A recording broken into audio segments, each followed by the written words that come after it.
Hello friends, आपका स्वागत है वेकेशन ग्राफ्स में। आज हमें सवाई माधोपुर के राम सिंहपुरा गांव में, जो कि मुख्य शहर से 9 किलोमीटर दूर है। यहाँ हम विजिट करने आए हैं Rajiv Gandhi regional museum of natural history.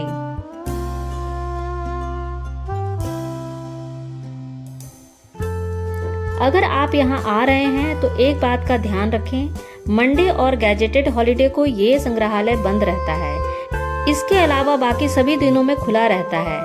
इसके खुलने का समय सुबह 10 बजे से शाम 6 बजे तक है। यहाँ कोई एंट्री फी नहीं लगती, फ्री ऑफ कॉस्ट यहाँ आप विजिट कर सकते हैं। गेट के बाहर ही फ्री पार्किंग एरिया भी है। तो चलिए अंदर चलते हैं और देखते हैं Rajiv Gandhi regional museum of natural history. Mysore, Bhopal और भुवनेश्वर के बाद ये देश का चौथा रीजनल म्यूजियम है। दिल्ली में मौजूद national museum of natural history सभी रीजनल म्यूजियम का मुख्यालय है। इस संग्रहालय की हिस्ट्री की बात करें तो इसकी नींव रखी गई थी 2007 में और 2014 में पब्लिक के लिए ये बनकर तैयार हो गया था। इस म्यूजियम को बनाने के पीछे उद्देश्य ये था कि लोगों के बीच प्राकृतिक इतिहास के बारे में ज्ञान बढ़े, स्वदेशी वनस्पतियों और वन्य जीवन के संरक्षण के प्रति लोग जागरूक हों। साथ ही आने वाले वर्षों में अंतर्राष्ट्रीय मान्यता प्राप्त करने के लिए भी इस तरह के म्यूजियम को बढ़ावा दिया जा रहा है। इस संग्रहालय में मुख्य रूप से पश्चिमी क्षेत्र के पेड़ पौधे, जीव जंतुओं और भूविज्ञान से संबंधित प्रदर्शनी है।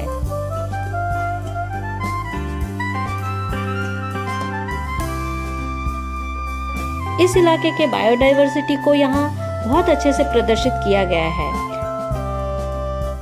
यहाँ के स्थानीय जनजातियों की संस्कृति और रीति रिवाज को भी गैलरी में इंक्लूड किया गया है।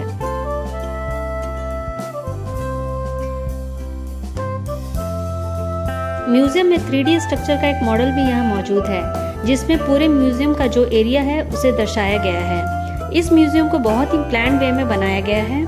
यह संग्रहालय करीब 7 एकड़ में फैला हुआ है। इस संग्रहालय में 3 मंजिल है, पर केवल ग्राउंड फ्लोर के एग्जिबिट्स ही पब्लिक के लिए खोले गए हैं। वैसे इस ग्राउंड फ्लोर पे ही लगभग बहुत सी चीजें हैं।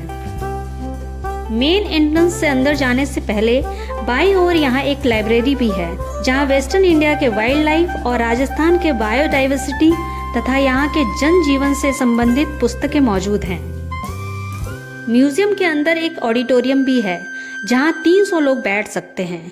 यहाँ वाइल्ड लाइफ की डॉक्यूमेंट्री फिल्म प्रस्तुत की जाती है। विजिटर यहाँ आराम से बैठकर फिल्म देख सकते हैं और जानकारी प्राप्त कर सकते हैं। 10वीं सदी की ये विशाल प्रतिमा 33 फुट पत्थर को तराश कर बनाई गई है। इस प्रतिमा के चरणों से निकलने वाले सूते देखेंगे। म्यूजियम में एंटर करते ही सामने हम देखते हैं शेरनी के एक ओरिजिनल बॉडी को, जिसे प्रिजर्व करके रखा गया है। वहीं दूसरी तरफ हम देखते हैं प्रिजर्व किया हुआ एक बाघ के ओरिजिनल बॉडी को भी। उसी के बगल में जीवों के कुछ अवशेषों की प्रदर्शनी भी हम देख सकते हैं।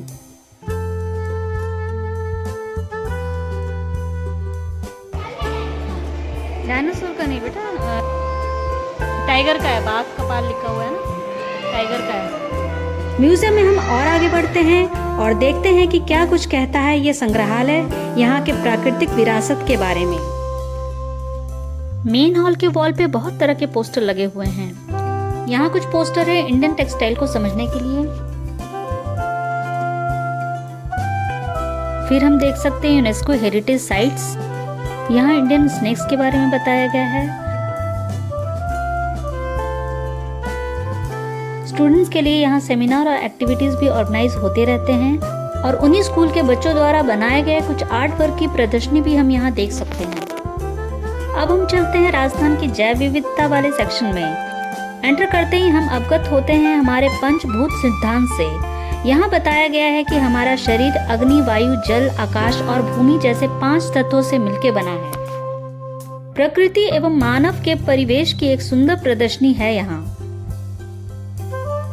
ये है राजस्थान की जनजातियां। आगे बढ़ने पर हम जान पाते हैं राजस्थान के राजकीय वृक्ष, फूल, जंतु व पक्षी के बारे में। यह है चिंकारा, राजस्थान का राजकीय पशु। यह है गोडावन, जो कि राजस्थान का राजकीय पक्षी है। इसकी रियल बॉडी को यहाँ प्रिजर्व किया गया है। राजस्थान के विश्नोई समुदाय के लोगों की विशेष परंपरा के बारे में भी यहाँ बताया गया है। काला हिरन इस समुदाय में पूजनीय है। इस समाज में जीव जंतु का शिकार करना और पेड़ पौधों को नुकसान पहुंचाना प्रतिबंधित है और वो अपनी इस परंपरा को निभाते हुए पर्यावरण संरक्षण में भी अहम भूमिका निभाते रहे हैं।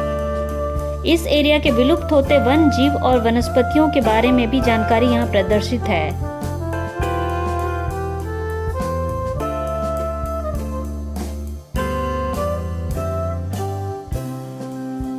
ये देख सकते हैं वाइल्ड लाइफ की प्रदर्शनी। जंगलों के आसपास के विलेज लाइफ को यहाँ बहुत ही अच्छे से दिखाया गया है। ऐसा लग रहा है रियल गांव में घूम रहे हैं।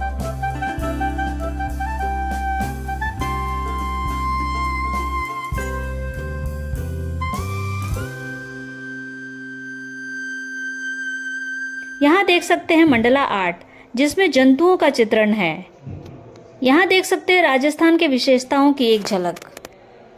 मरुभूमि और राजस्थान के जहाज ऊंट को हम कैसे भूल सकते हैं, बहुत ही सुंदर। इस एरिया के पक्षियों से संबंधित यहाँ एक विशेष सेक्शन है। विभिन्न प्रकार के पक्षियों के अंडों की भी प्रदर्शनी हम यहाँ देख सकते हैं।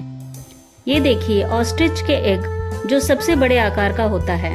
डिफरेंट बर्ड्स के पंजे भी यहाँ प्रदर्शित किए गए हैं। हैबिटेट के अकॉर्डिंग बर्ड्स के फीट कैसे अडेप्ट हुए हैं, इस बात का हमें यहाँ पता चलता है। ये सब आर्टिफिशियल है पर बहुत ही रियल लग रहे हैं। सवाई माधोपुर में Ranthambore tiger reserve national park एक जाना माना वाइल्ड लाइफ संरक्षित क्षेत्र है। इसको भी यहाँ विशेष रूप से हाईलाइट किया गया है। यहाँ हम जो भी वाइल्ड लाइफ की पिक्चर देख रहे हैं वो ज्यादातर पेंटिंग्स है।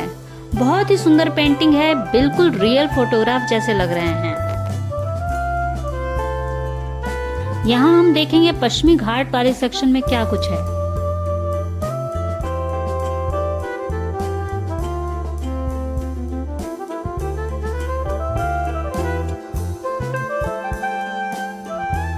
इस म्यूजियम में बहुत से जीव जंतु और पक्षियों की प्रदर्शनी भी हम देख सकते हैं, जो कि आर्टिफिशियल स्ट्रक्चर न होते हुए रियल बॉडी को ही प्रिजर्व करके रखा गया है। जैसे ये देखिए, एक लकड़बग्घा, स्नो लेपर्ड, भालू और भी बहुत से हैं जिसकी रियल बॉडी को प्रिजर्व करके रखा गया है। यहाँ के कर्मचारियों से पता चला कि यहाँ एक अनुसंधान केंद्र भी है, जहाँ शिक्षाविद और छात्र इस एरिया के प्राकृतिक इतिहास और जैव विविधता के बारे में स्टडी कर सकते हैं। यहाँ प्राकृतिक पर्यावरण और संरक्षण की आवश्यकता के बारे में ज्ञान और रुचि बढ़ाने के लिए छात्रों और पर्यटकों के लिए एजुकेशनल प्रोग्राम और सेमिनार भी होते रहते हैं। म्यूजियम के मेन बिल्डिंग से बाहर बहुत मेंटेन पार्क भी है, वहाँ भी आप घूम सकते हैं। पूरे म्यूजियम को देखने में करीब 2 घंटे का टाइम लग जाता है, पर मैं तो कहूँगी कि जो पर्यटक रणथंभौर जंगल सफारी के लिए आते हैं वो इस म्यूजियम को भी जरूर देखें। तो ये थी जानकारी राजीव गांधी प्राकृतिक इतिहास संग्रहालय के बारे में। यह प्रकृति प्रेमियों और प्राकृतिक इतिहास तथा जैव विविधता में रुचि रखने वाले व्यक्तियों के लिए घूमने के लिए एक उपयुक्त जगह है। रणथंभौर में आप कहां कहां घूम सकते हैं, इसके लिए आप मेरे रणथंभौर के सारे वीडियो देख सकते हैं। लिंक डिस्क्रिप्शन बॉक्स में है। अगर आपको ये वीडियो पसंद आई तो लाइक और शेयर जरूर करें। आपके कमेंट का भी मुझे इंतजार रहेगा। मेरे आने वाली वीडियो के लिए चैनल को कर दीजिए सब्सक्राइब। नेक्स्ट वीडियो में फिर मिलेंगे, तब तक के लिए बाय बाय।